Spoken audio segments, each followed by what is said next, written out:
우리의 내면 속에는 언제나 성장하려고 하는 그런 마음이 있습니다. 성향이 있는 것이죠. 더 잘하고 싶고, 더 좋은 환경에서 살고 싶고, 더 앞으로 나아가려고 하는 그런 성향이 우리 모두에게 있다라는 것입니다. 그러나 이것이 내 마음대로 되는 것이 아니죠. 계획하고 준비하는 대로만 된다면은 얼마나 좋겠습니까?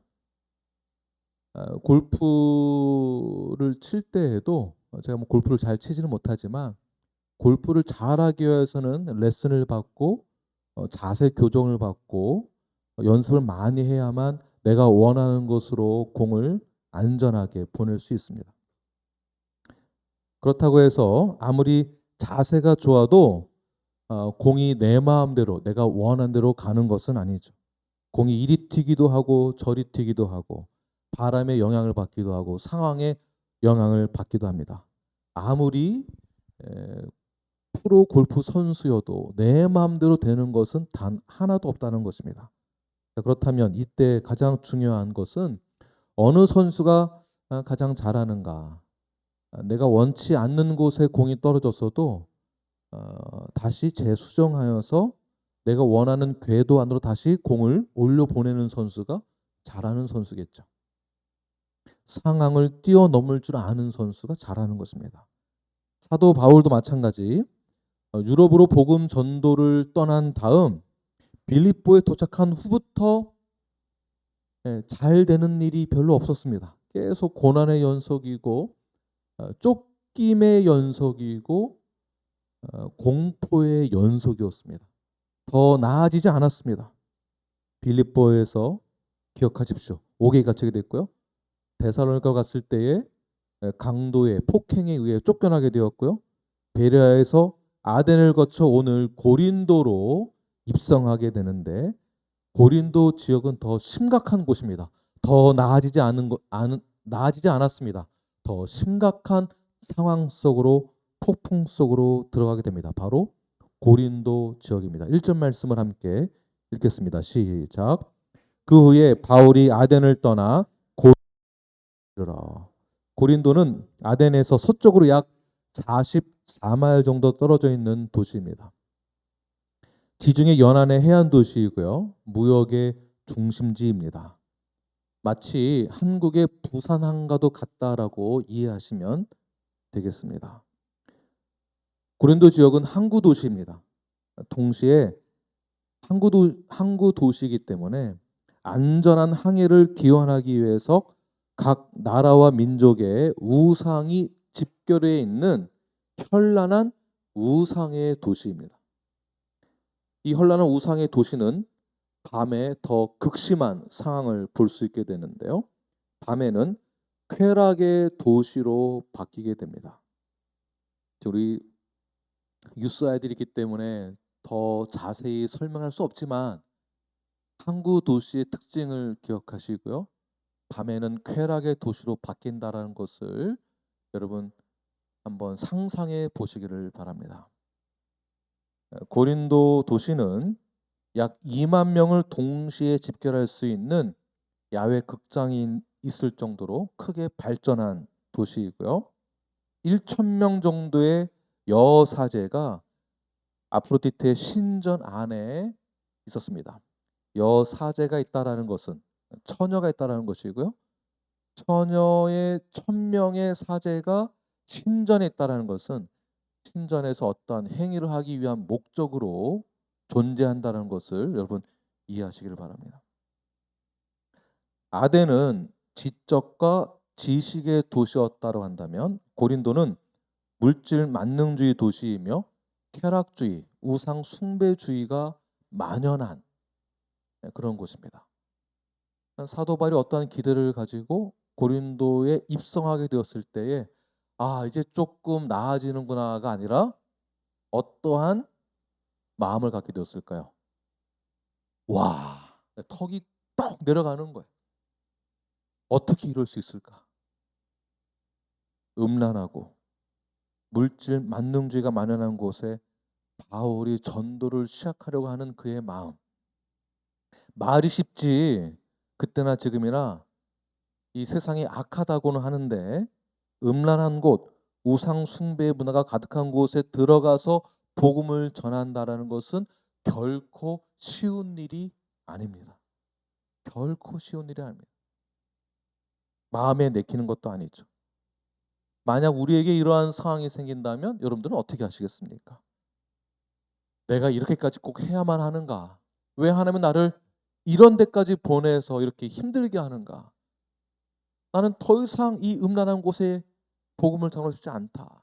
미국 땅에서는요, 라스베가스를 뭐라고 부르는지 아십니까? 우리 목회자들이 말할 때 음란의 도시라고 말을 합니다. 음란의 도시. 제가 뉴욕에서 사역했을 때에는 다른 도시에서 맨하탄으로 입성할 때, 뉴저지에서 맨하탄 입성할 때는요, 뉴저지는 저녁에 빛이 별로 안 보입니다. 가정집에 있는 불빛 정도고요. 어두운 곳에서 맨하탄을 향하여 들어갈 때 맨하탄은 24시간 불이 번쩍입니다. 맨하탄에 입성해서 생활하는 것 자체도 버거운데 복음을 전하는 것은 더 어렵습니다. 왜 나를 이런 곳에 보내시는가라고 바울이 아마 한탄하지 않았을까라는 생각도 해보게 됩니다. 그러나 사랑하는 뉴라이프 여러분, 건강한 성도는 최악의 상황에서도 빛이 나는 것입니다. 믿으십니까?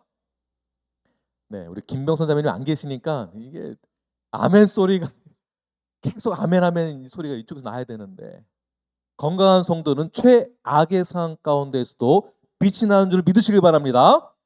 네, 우리 옆 사람 보시고 당신에게서 빛이 납니다.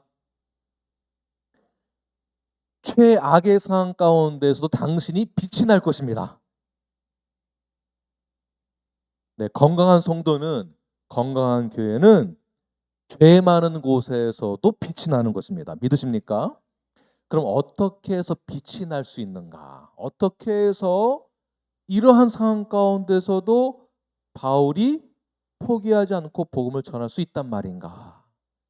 하나님이 왜 바울을 고린도에 보내셨을까? 이런 질문들을 해볼 수가 있습니다.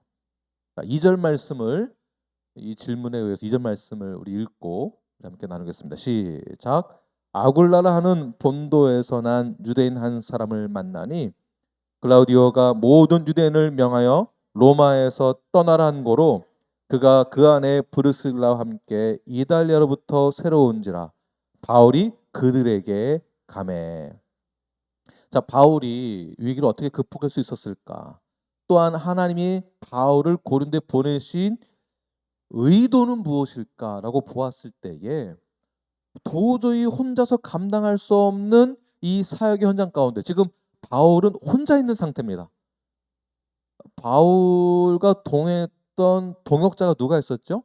실라와 디모데가 있었는데 이 두 사람은 다른 지역에 남게 하고 지금 바울은 혼자 있는 상태죠.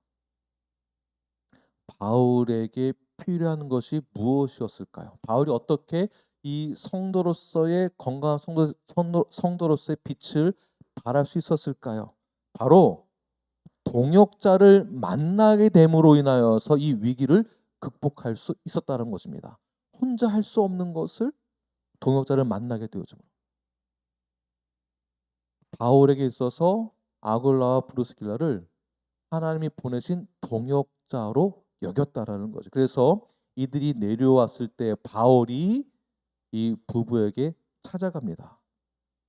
아마 바울에게 있어서 큰 힘이 되는 것이었으며 이것이 바로 하나님의 의도였던 것입니다.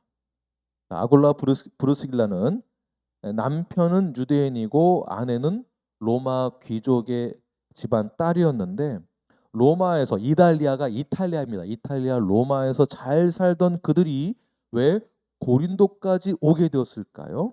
로마 황제였던 그 당시 글라디오가 유대인들을 내쫓으면서 남편 유대인이었기 때문에 아내와 함께 남쪽에 있는 고린도까지 쫓겨나게 된 것이죠. 이 부부에게 있어서 쫓겨난다라는 그 상황 자체가 아주 어렵고 힘든 상황입니다. 본인들이 원해서 자발적으로 고린도 지역까지 오게 된 것이 아니라 의도치 않게 쫓겨나서 온 것이에요. 쫓겨서 이민 오게 되었습니다. 자신의 의사와 상관없이 사랑하는 사람들과 이별해야 되고 가족들과 이별해야 되고 직장을 버리고 쫓겨나서 고린도에 오는 그들의 상황, 입장 얼마나 난처하고 힘들고 어려웠을까요? 아마 부부싸움 하지 않았을까? 남편이 유대인이었으니까 다 당신 때문이야. 나 지금 가족도 버리고 여기까지 와야 하고 이 상황이 받아들일 수 없는 그러한 극심한 상황이었을 것입니다.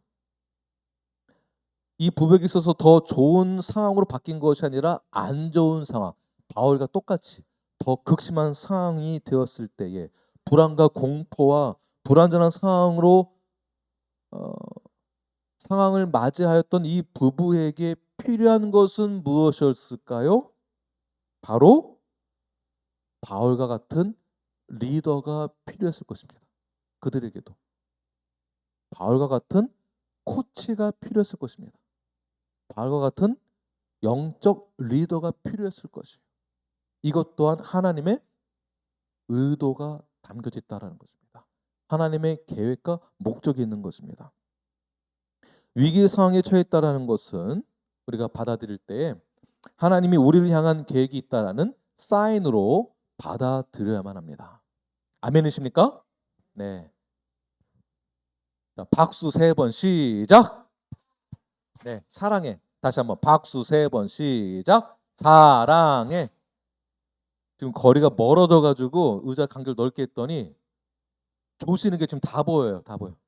네. 아멘 할 때 아멘 하시고 잘 따라오시길 바랍니다.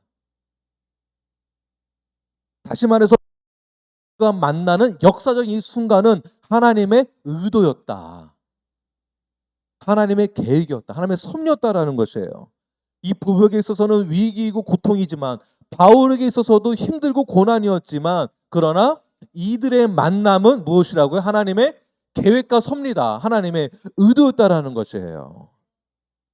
저와 여러분의 만남이 뉴라이프를 통해서 예수께서 몸된 교회를 통해서 한 몸을 이루게 된 것, 이 만남 자체가 하나님의 의도였고 하나님의 계획이었고 하나님의 섭리였다라는 것입니다. 옆 사람에게 당신이 나의 동역자입니다. 이것은 하나님의 의도였습니다. 뉴라이프 성도가 된다는 것 자체가 무엇이라고요? 하나님의 의도였고 하나님의 섭리였고 하나님의 계획이었다. 나의 의도와 상관없이 쫓겨나서 왔건 여러분 한국에서 어떻게 해서 오셨습니까? 그 전부 다 비밀이잖아요. 어떻게 해서 왔는지. 그러니까 어떤 분들은 지질이 못 살아서 어떤 분들은 도피하기 위하여서 어떤 분들은 뭔가 좀 모자라서 이게 다 비밀이잖아요. 비밀. 그러나 이곳에 온 것 자체가 저는 솔직히 휴스턴에 내려서 공항에 내려서 차를 타고 김기현 목사님 차를 타고 나오는 순간 기도했습니다. 하나님 어찌하여 저를 이런 데 보내셨습니까? 아무것도 없고 갑자기 소가 나오고 들판만 보이고 날은 덥고 그리고 뉴라이프 교회 입구에 들어오는 순간 와 좋다가 아니라 드디어 저를 선교지로 보내시는군요. 저는 저 나름대로의 하나님이 저를 향한 하나님의 의도가 있었던 것이고 또한 하나님께서 여러분들을 향하여 또 다른 의도가 있다라는 거예요. 한탄할 만한 일이 나에게 있었다 할지라도 우리의 만남은 결코 우연이 아니라 하나님의 의도와 계획과 섭리가 있었다라는 것입니다. 그러므로 이러한 위기를 어떻게 극복할 수 있는가? 혼자 할 수 없기 때문에 하나님이 동역자를 붙여주시는 거예요. 동역자. 바로 우리 뉴라이프 교회 모든 성도가 동역자라는 것입니다. 이 동역자를 만나게 함으로 이 만남을 통해서 하나님의 계획이 눈에 조금씩 보이기 시작하는 거예요. 아, 이거였구나. 바로 이것이었구나. 건강한 뉴라이프로서 한 몸을 이루게 하신 것도 하나님의 위대한 계획임을 믿고 입술로 선포하시고 인정하시고 시인하시는 저와 여러분이 되게 간절히 축원합니다. 아멘. 이러한 영적인 만남은 우리 서로에게 힘이 되는 것이에요. 영적인 만남. 교회에 오실 때 의도를 가지고 나오는 또 다른 목적을 가진 만남이 아니라 영적인 만남. 예수 그리스도의 몸에 접붙임, 링크되어지는 이 영적인 만남이 우리 교회의 만남입니다. 영적인 만남. 자, 3절 말씀을 함께 읽겠습니다. 시작. 생업이 같음으로 함께 살며 일을 하니 그 생업은 천막을 만드는 것이더라. 이 영적인 만남을 통해서 바울과 이 부부가 공통적인 일을 하는 것이 생겼는데, 자, 생업이 같음으로 그 생업이 무엇일까요? 밑에 보면 천막을 만드는 기술이 이 둘 다 같았다라는 것입니다.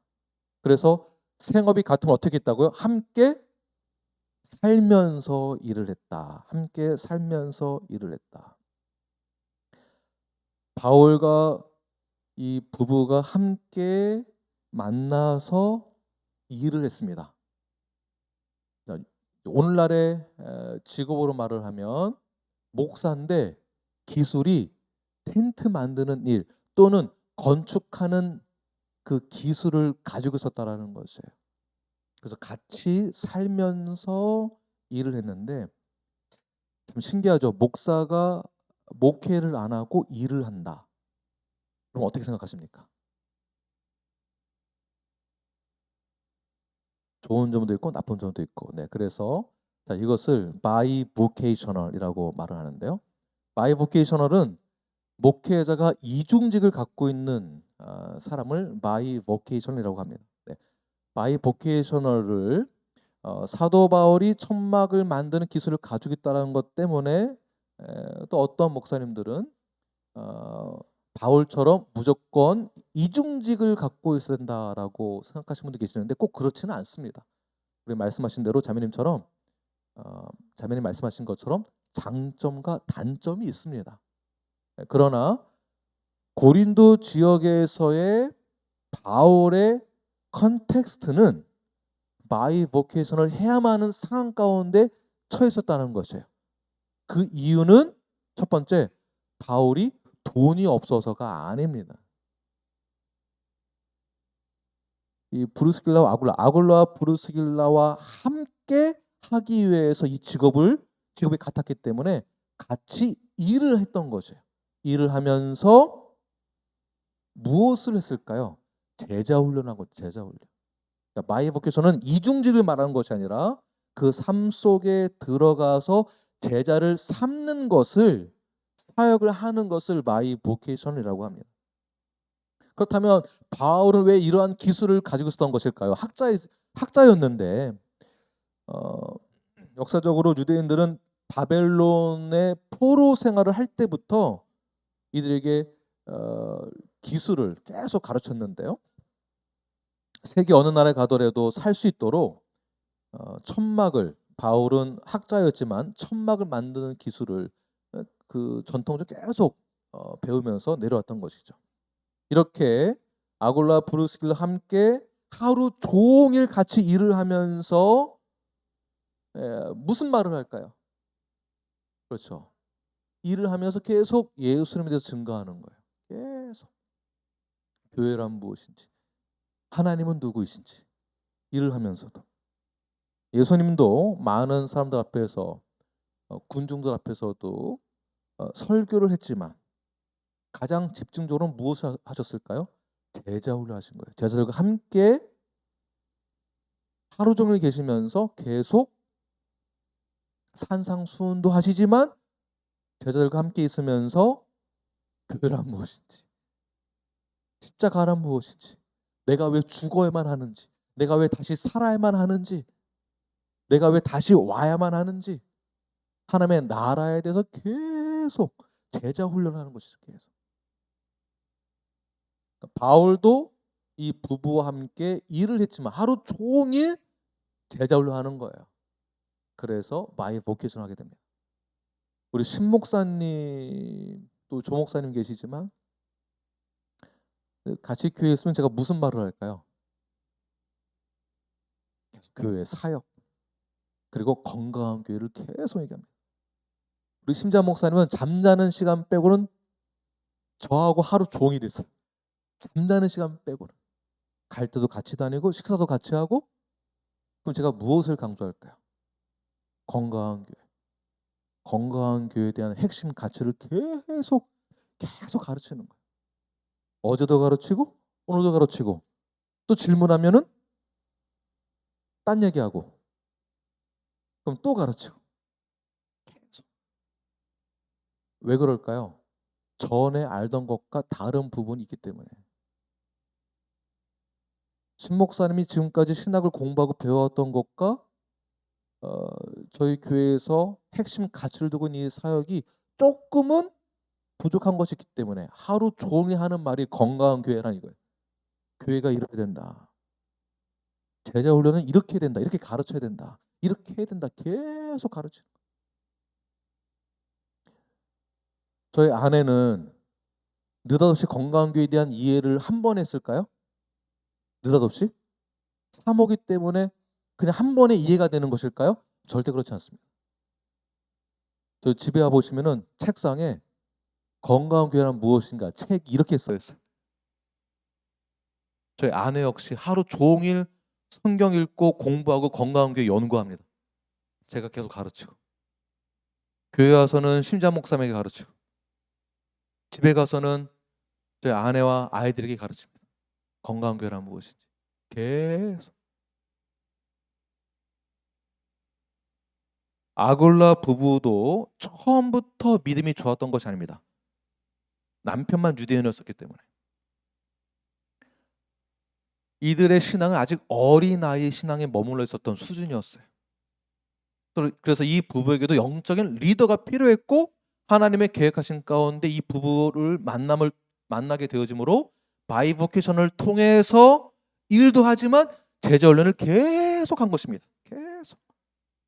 이들에게 신앙의 코칭을 통해서 자라나게 만드는 역할이 무엇이라고요? 제자 훈련이에요. 제자 훈련. 디모데후서 2장 2절 말씀을 함께 읽겠습니다. 시작.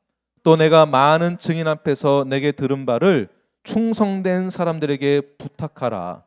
그들이 또 다른 사람들을 가르칠 수 있으리라. 이 말씀은 사도 바울이 디모데에게 가르치는 권면하는 말씀입니다. 충성된 사람들에게 부탁하라. 이 말은 잘 시켜라. 그들을 제자로 만들어서 제자가 되어서 또 다른 사람들을 가르칠 수 있게, 또 다른 사람들 제자를 삼을 수 있을 정도로 가르쳐라라는 뜻이에요. 바울이 권면한 것이 무엇이라고요? 제자 훈련. 제자 훈련은 성경 공부와는 다른 것입니다. 성경 공부는 선생 일방적으로 가르치는 거예요. 성경 공부를 통해서 그 상대방의, 그 사람의 삶을 교정하기는 어렵습니다. 제자 훈련은 그 말씀, 성경 공부한 것을, 말씀을 받은 사람으로서 내가 어떻게 살아가야 하는지를 본을 보여주고 본을 받을 수 있도록 교정을 해주는 것이 제자 훈련입니다. 그러니까 성경 공부하고는 다른 것이에요. 그래서 사도 바울이 디모데를 계속 교정해 줍니다. 이와 마찬가지로 사도 바울이 아굴라 브리스길라 이 부부를 제자 훈련을 통해서 함께 살면서 말씀으로 삶을 교정시켜 주는 거예요. 자, 이거를 뭐라고 표현할 수 있을까요? 디서플린, 디사이플십이 되는 겁니다. 치리가 있어야 하고 디서플린이 있어야 되고 징계가 있어야만 교정이 가능한 것이거든요. 이러므로 바울은 아굴라와 브리스길라 부부를 만나게 된 것 자체가 우연이 아니며 바울도 이들과의 만남을 그냥 만남으로 여기지 않고 제자훈련 삼는 하나님의 계획으로 받아들였습니다. 그래서 이들은 말씀 훈련을 받고 제자훈련을 통해서 성장하게 되고 더 나아가서 다른 사람들을 가르칠 수 있는 자가 되어지게 됩니다. 사명을 갖게 되는 것이죠. 사명을. 제자훈련을 하다 보니까 우리 제자훈련 클래스 안에서 한 형제님은 저도 모르게 그 형제님을 목사님이라고 부를 때가 있어요. 갑자기. 왜? 언제부턴가 건강한 교회를 가르치기 시작하는 거예요. 건강한 교회 이런 겁니다라고 가르치는 거예요. 한 형제님은. 뭐 한 분만이 아니죠, 사실은. 성도들도 건강한 교회를 강조하게 됐다라는 거. 대단한 역사가 우리 눈앞에 일어나게 된 것입니다. 네, 옆 사람에게 한번 말씀해, 당신은 대단하신 분입니다. 보라야, 일어나야지. 보라, 대단합니다. 네, 대단하신 거예요. 여러분들 대단하신 거예요. 성도가 성도를 건강한 교회는 이래야 됩니다. 성도가 이래야 됩니다. 이렇게 말할 수 있다는 것 자체가 대단하신 겁니다. 제자훈련이 이만큼 중요한 것입니다. 그래서 바울이 고린도에서 1년 6개월 동안을 이 부부와 함께 하게 되는데요. 이 시간을 잠자는 시간 빼고 계속 훈련했다는 것이죠. 훈련을 하면서 무엇이 더 성장했을까요?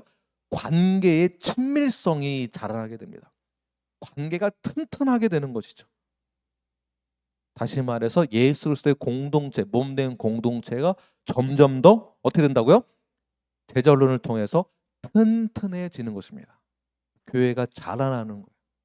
튼튼하게. 이때 이 부부들에게도 바울을 본받아서 사명을 갖게 되고 하나님의 나라가 어떠한지를 경험하게 되어지므로 이 교회를 세우는 데 있어서 사명을 감당하는 자들이 됩니다. 자, 고린도에서 복음을 전하고 바울이 제자를 삼고 1년 6개월 동안 훈련을 시킨 뒤 바울이 고린도에서 다시 에베소로 1년 6개월 뒤에 떠나게 되는데 떠날 때에 이 부부는 어떻게 했을까요? 바울과 함께 에베소로 같이 떠나게 됩니다. 같이. 사명을 갖게 되어서. 복음을 전한 일에 바울의 사역에 동참하게 됩니다. 로마에서 떠나 고린도에 겨우 도착했는데 고린도에서 이제 막 친구도 사귀고 이제 직장도 안정적이고 집도 얻었고 평안해졌는데 이제는 전과 후가 다른 것이에요. 전에는 로마를 떠났을 때에는 등 떠밀려서 어쩔 수 없이 내 의사 상관없이 와서 불안했다고 간다면 이제는 고린도에서 에베소로 떠날 때 어떤 마음으로 떠날 때 했을까요? 불안한 것이 아니라 어떤 마음이 들까요? 사명을 가진, 비전을 가진 자로서 함께 떠나게 되는 것이에요. 이때 마음이 불안할까요? 아니면은 더 소망을 갖게 되었을까요? 네. 삶의 질이 바뀌고 목적이 생기니까 방향이 생기니까 불안한 마음이 떨어집니다. 에베소에 가서도 자신의 집을 오픈하여서 교회를 세우게 되고 바울의 복음 사역에 동참하게 되고 동시에 일도 같이 하게 되는 것이겠죠. 동역하게 됩니다. 자, 이것을 바울 바이버케이션이라고 하고요.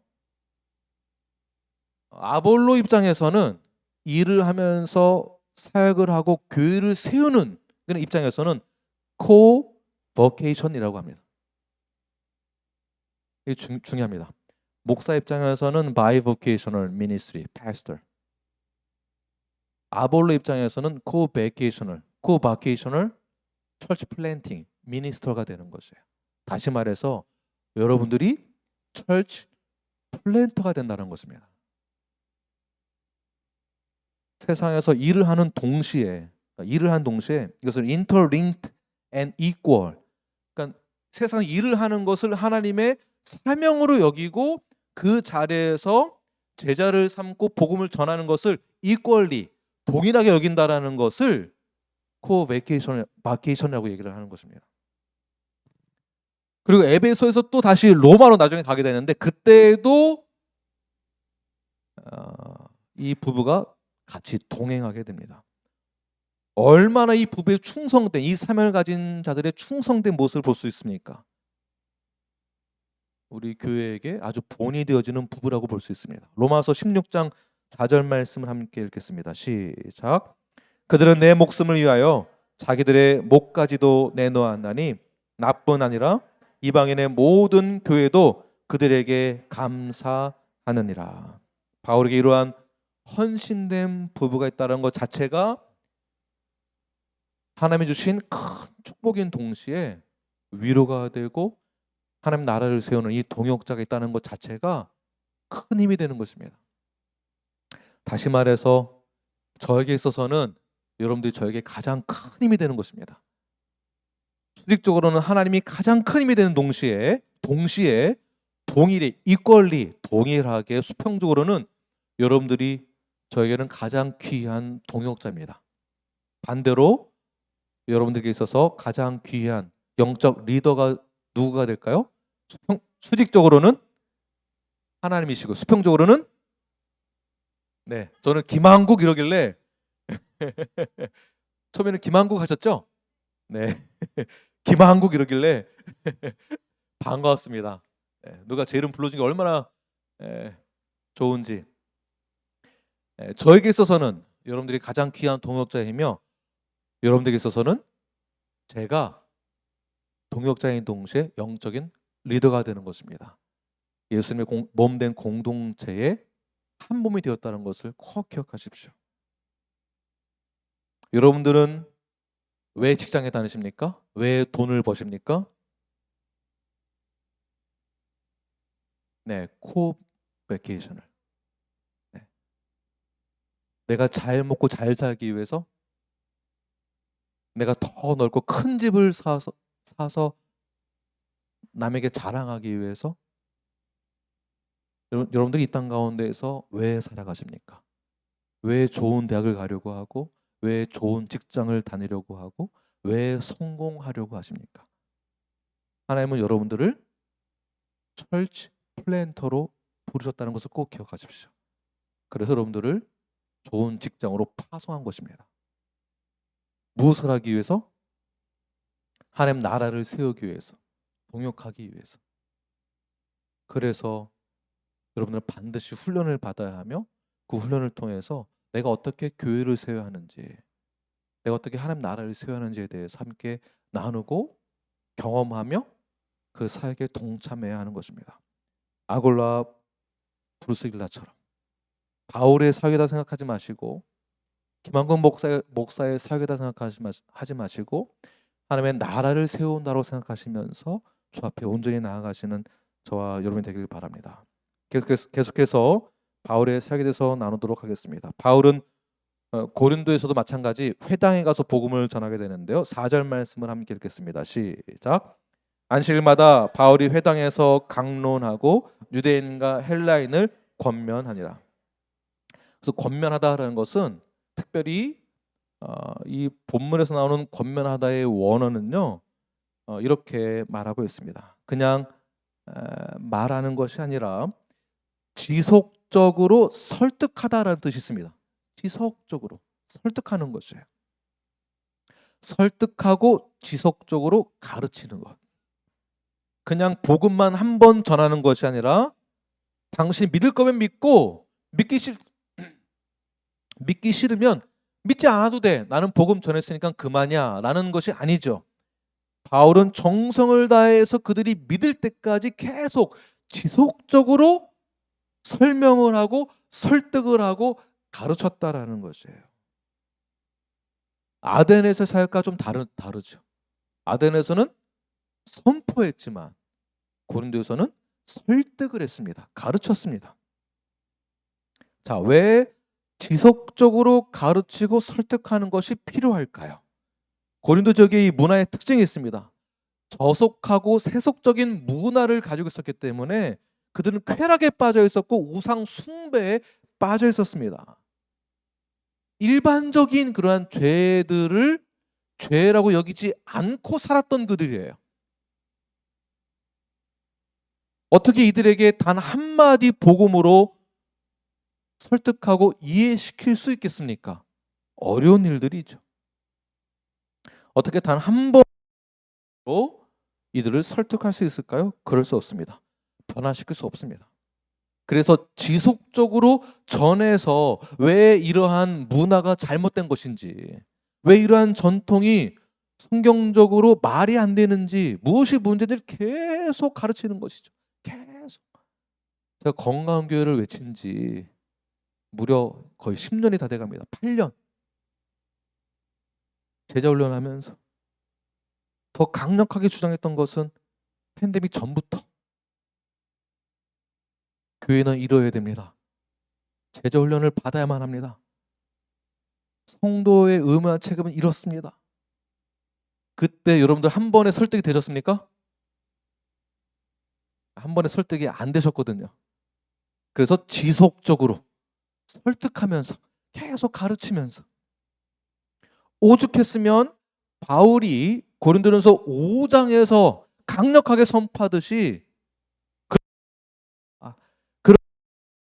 그 자를 왜 당장 내쫓지 않느냐라고 강력하게 선포하면서 가르치고 외쳤듯이 바울이 고린도전서에서 지속적으로 가르쳤다라는 것입니다. 이렇게 제자 훈련은 계속 가르치고 지속적으로 설득해야만 하는 것이에요. 그래서 제자 훈련이 꼭 필요하다는 것입니다. 자, 이렇게 복음을 전하고 있었을 때에 실라와 디모데가 고린도에 있는 바울과 이제 만나게 되는데요. 5절 말씀 읽겠습니다. 시작. 실라와 디모데가 마게도냐부터 내려오매 바울이 하나님의 말씀에 붙잡혀 유대인들에게 예수는 그리스도라 밝히 증언하니. 바울은 디모데와 실라를 다른 지역으로 파송했었습니다. 그러니까 바울은 데살로니가 지역으로 가봐라. 가서 데살로니가 지역이 어떤 곳인지 기억나십니까? 유대인들이 깡패를 돈을 주고 사서 믿는 자들을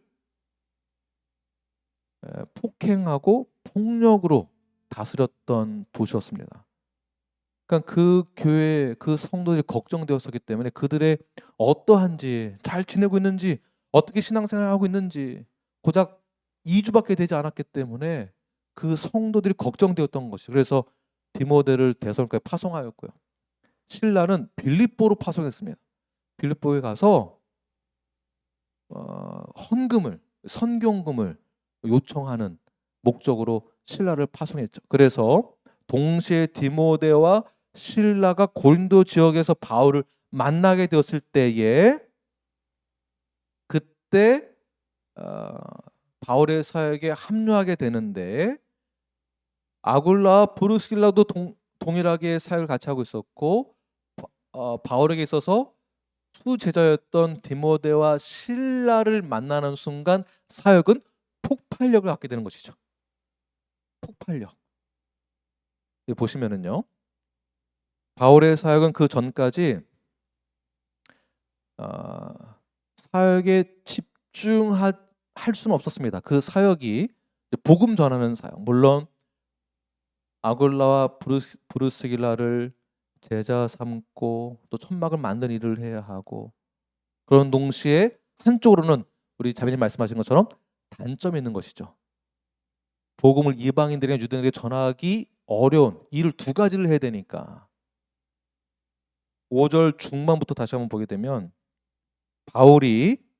보십시오. 바울이 하나님의 말씀에 붙잡혀.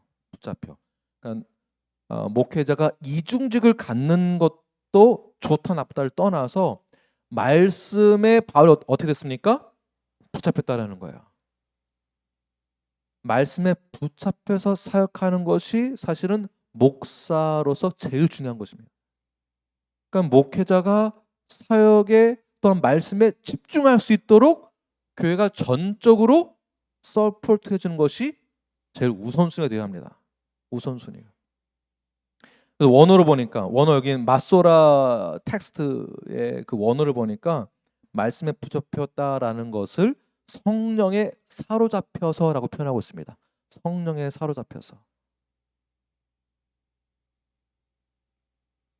바울은 유럽 선교를 시작한 그 순간부터 줄곧 쫓기는 신세였습니다. 도망자 신세였고요. 처절하고 비참한 상황 가운데 놓였을 때에 아굴라 부부를 만나게 됩니다. 아굴라 부부 역시 바울의 영적 가르침과 리더십이 필요했고, 동시에 바울에게 있어서는 이 부부가 사역을 하는데 큰 힘이 되었다는 것입니다. 왜? 동역자가 되었기 때문에. 또 복음을 전적으로 전하고 가르치고 전적으로 말씀에 붙잡혀서 사역을 할 수 있도록 필요한 헌금을 신라가 빌립보로의 교회로부터 가지고 오게 되어지죠. 그래서 성령에 사로잡혀서 복음을 전하게 됩니다. 디모데를 통해서는 공포에 사로잡혀 어떻게 그들이 신앙생활하고 있나 걱정돼서 집중할 수 없었을 때에 데살로니가 교회를 통해서 들리는 소문이 무엇입니까? 기쁨의 좋은 소식이 여기서 등장하게 되는 것입니다. 내가 너희들 통해 기쁜 좋은 소식을 듣게 되었다. 데살로니가 전서 1장부터 나오게 되죠. 믿음이 성장하게 되고 있는 성도들을 보았을 때, 지금까지 바울의 상황을 보게 되면 썩 좋은 상황은 아니었습니다. 불안한 상황, 미래가 불안전한 상태. 그러나 건강한 성도 이것만 꼭 기억하십시오. 우리의 상황과 배경 뒤에는 누가 계십니까? 하나님이 함께 하신다라는 거. 바울과 함께 하셨던 하나님이 오늘 저와 여러분에게 상황과 배경 뒤에 컨텍스트 안에 하나님이 함께 하신다는 것입니다. 과거의 뉴라이프가 이래저래 어떻게 되었었건 그때도 하나님은 우리와 함께 하셨습니다. 그 하나님이 어떻게 함께 하셨는가? 여러분들을 통해서. 이 자리를 지키고 있는 김 목사를 통해서. 또 성도들 한 분 한 분의 좋은 기쁨의 소식을 듣게 되어짐으로 성도들이 불안해하지 않고 믿음의 성장이 있는 것을 들었을 때 여러분들의 협력과 여러분들의 기도와 여러분들의 중보와 여러분들의 헌신이 있었을 때에 가장 어려운 시기를 뚫고 나아갈 수 있는 놀라운 역사가 일어나게 되는 것입니다. 처음 바울이 고린도에 발을 내딜 때를 한번 상상해 보십시오. 우상 신이 난무하고 있는 상태, 남녀가 뒤엉켜 있는 상태, 술에 취하고 쾌락적으로 음란에 물들어진 그 상태에 놓여 있는 바울의 입장을 한번 생각해 보십시오. 나 홀로 외로이 이곳에서 내가 무엇을 할 수 있을까? 그때 하나님은 숨겨져 있는 보화를 바울에게 붙여주셨고, 더 나아가 디모데와 실라를 통해서 기쁨의 좋은 소식을 듣게 됩니다. 후원을 받게 됩니다. 더 나아가 말씀에 집중하게 되고 복음을 증거하게 됩니다. 이것은 목사 바울 사도의 개인적인 힘이, 능력이, 은사가 뛰어나서가 아니라 바로 협력 때문에 가능한 것입니다. 동역 때문에 가능한 것입니다. 전적으로 하나님 말씀에 사로잡혀서 복음을 전할 수 있도록 이 공동체를 허락해 주셨기 때문에 저 역시 이 사역을 감당할 수 있게 되는 것입니다. 사랑하는 뉴라이프 여러분, 상황과 배경 뒤에는 하나님의 계획이 있다는 것을 꼭 믿으십시오. 이해할 수 없는 상황이 생기고 받아들이기 어려운 상황 가운데 처해 있다 할지라도 숨겨진 배경 뒤에는 하나님의 계획이 있습니다. 그 상황을, 그 배경을 이겨낼 수 있는 놀라운 힘은 바로 저와 여러분 동역자가 있기 때문에 가능한 것입니다. 바로 형제 자매 우리 모두가 다 한 몸을 이루었기 때문에 어려운 상황들을 이겨낼 수 있는 것입니다. 그리고 더 나아가서 복음을 전하는 일에 코버케이셔널로서 철치 플랜터로서 직업을 가졌지만 이퀄리 복음을 전하는 사역자로서도 부름을 받았다는 것을 잊지 마십시오. 여러분이 사역자입니다. 여러분이 저의 동역자입니다. 동역자로 하나님의 나라를 세우시는 저 여러분이 되길 간절히 축원합니다.